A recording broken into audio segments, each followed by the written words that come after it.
Higgsfield just dropped a massive update to their AI video tool, and it basically lets you direct your own short films now.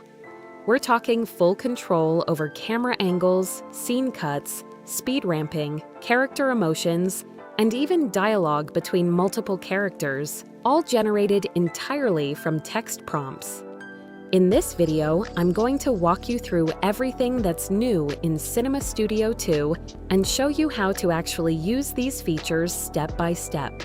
So, Cinema Studio 2 lives inside Higgsfield. Head over to the Higgsfield website and make sure you're working inside Cinema Studio 2 specifically, because the original version is still there and the interface looks a little different. The core idea is the same as before. You type a prompt describing a scene, and the AI generates a cinematic video from it. But the new features they've added give you so much more control over how that video actually turns out, which is what makes this particular update really worth paying attention to. Let's start with one of the biggest additions, which is the 3D scene tool. So normally, when you generate an image in Cinema Studio, you get a single angle, and if it's not quite right, you'd have to regenerate and hope the next one lands closer to what you wanted. The 3D scene tool fixes that completely. Once you've generated an image, click the 3D scene button, and it opens up a full 3D view of your scene that you can rotate around using your mouse. The preview looks low quality on purpose because it's just there, so you can find your angle quickly without burning through credits. Move the camera around, adjust the focal length if you want a tighter or wider shot, and once you've landed on the framing you want, hit Capture Shot. The final rendered version comes out in full quality. This is genuinely one of those features that saves you a ton of time, because instead of regenerating 5 or 6 times, trying to nail the right angle through your prompt alone, you just physically move the camera to where you want it. The next thing worth knowing about is grid generation. Inside the Image tab, there's a grid option that lets you generate multiple images from a single prompt in one go. You can do a 2x2, 3x3, or 4x4 grid.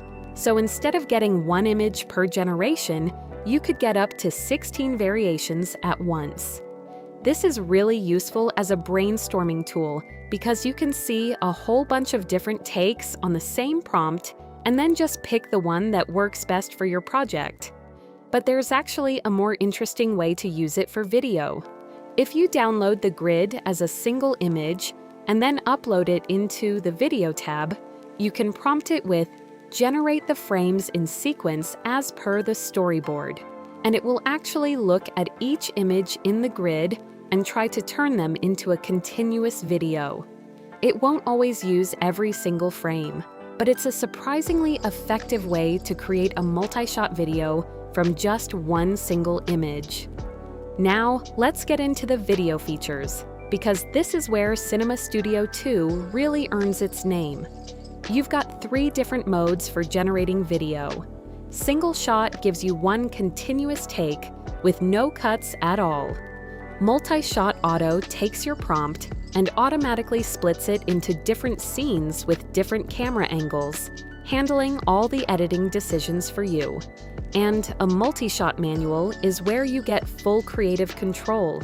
You can add up to 6 individual scenes, set the length of each one, write a specific prompt for what happens in each scene, and choose different camera movements and speed ramping for every single cut.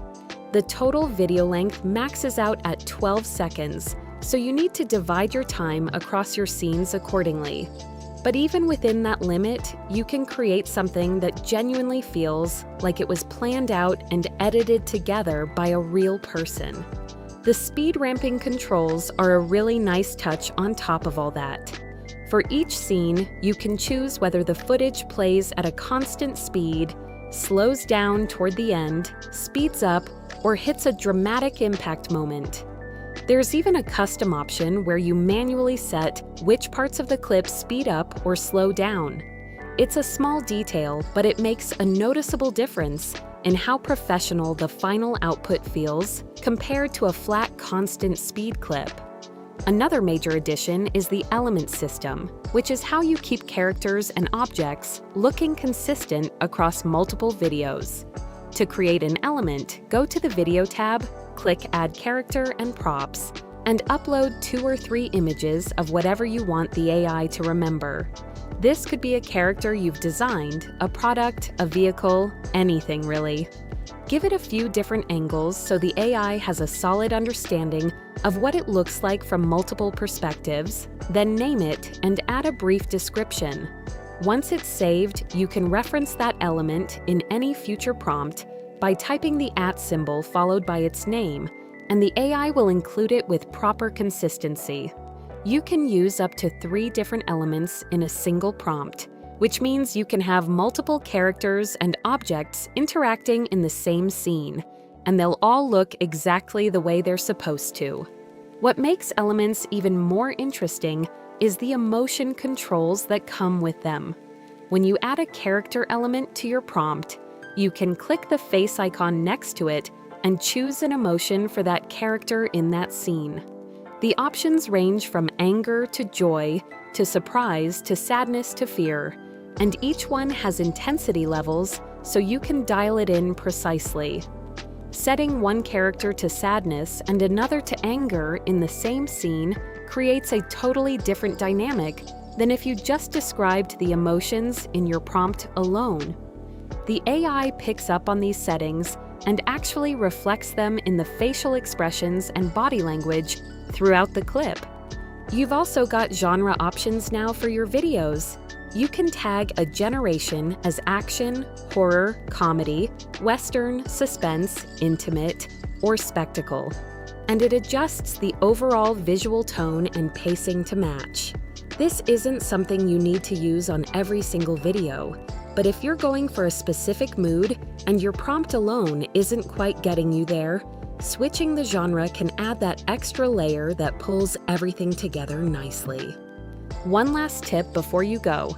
If your generated video has some visual artifacts or weird distortion in spots, which does happen sometimes, head over to the Video Upscale section inside Higgsfield.